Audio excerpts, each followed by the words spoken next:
Daniel, we get a lot of clients here in the US that are evaluating the buy versus build expansion strategy. So, Mhm. do you have any quick tips for a company, a US-based company that's evaluating an acquisition in Latin America without any expertise in the region? Well, I've said this,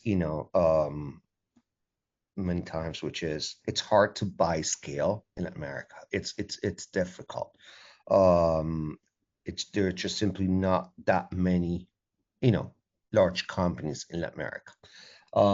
So I always say it's not buy versus build, is more of buy and build to me, right? It's like buy into the right let them partners and build.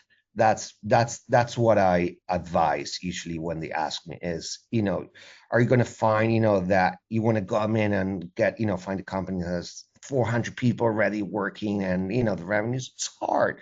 There are not that many, and most of them have been acquired, and yes, have some new ones coming in. But if you find a smaller partner and they're really good and they can help you, buy them and build through them. That's what I always advise to do.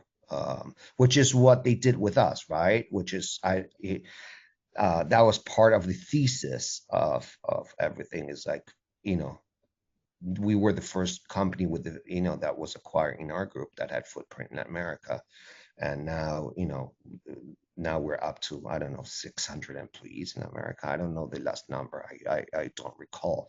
And there was a subsequent acquisition that came, but that subsequent acquisition came by way also because we were very structured to be able to absorb an additional amount of people in America, Right. because we already had built through my acquisition, an office in Mexico, and we had scale it, an office in Argentina, we scale it, and we had an HR person there, an HR person here, and a finance person here, and a finance person there, and then Colombia. And so, that's what I recommend, just lay the foundations first with a really solid partner, buy through that, build, you could do it, but I would fast track it if you can as a company. Yes.